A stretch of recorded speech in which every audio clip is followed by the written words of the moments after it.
नमस्कार, आप देख रहे हैं इंडिया 24/7 न्यूज़ और मैं हूं आपके साथ सपना ठाकुर। आइए रुक करते हैं आज की खास और बड़ी खबर की ओर। इमाम हुसैन के चहलूम का जुलूस बड़ी श्रद्धा के साथ निकाला गया। लब्बैक या हुसैन की सदाओं से गूंज उठा गौतम बुद्ध नगर।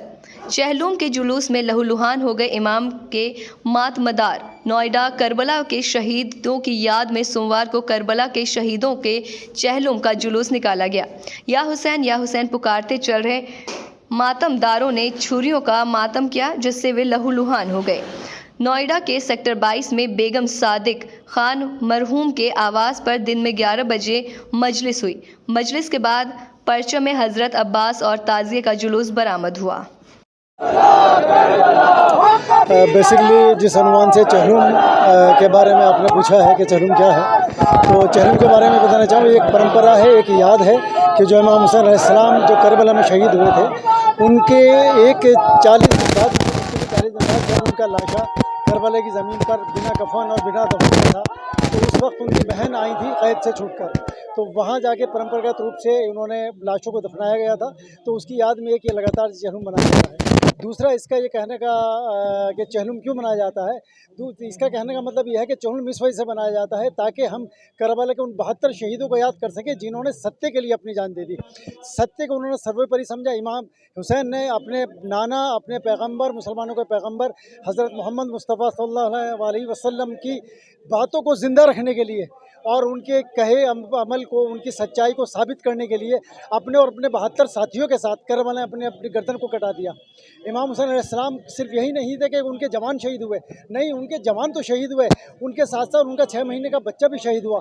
उनकी माँ बहनों को असीर करके, गिरफ्तार करके करबला से शाम से कूफा से दर बदर फहराएगा, लेकिन उन्होंने इस बात को मंजूर किया कि हम अपनी जान लुटा सकते हैं, हम अपना घर बार लुटा सकते हैं और हम अपनी सरों को अर्पित कर सकते हैं, हम अपने बच्चों की जान को दिलवा सकते हैं, शहीद हो सकते हैं, लेकिन हम कभी उन उसूलों से समझौता नहीं कर सकते कि जो उसूल इंसानियत के ख़िलाफ़ हो, जो उसूल मानवता के ख़िलाफ़ हो। यही पैगाम है। और इमाम हुसैन अलैहिस्सलाम का एक वाक़या भी है कि जब इमाम हुसैन करबला पहुँचे हैं, तो करबला में जब यजीद की फ़ौज ने इनको घेरा है, तो एक बार एक आदमी एक यजीद की फ़ौज से एक प्रस्ताव लेकर आया कि आप यजीद की बैत कर लें।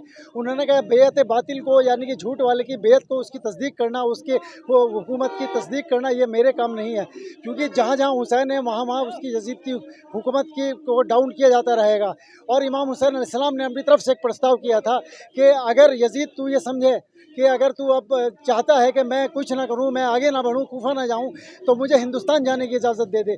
तो लोग माहिरीन इस बात के लिए कहते हैं कि इमाम हुसैन अलैहिस्सलाम ने हिंदुस्तान आने की तमन्ना यूँ की थी कि उस ज़माने में और आज तक से लेकर क़यामत तक, पलड़े तक हिंदुस्तान की वो धरती है जो अमन और शांति का पैगाम दी है।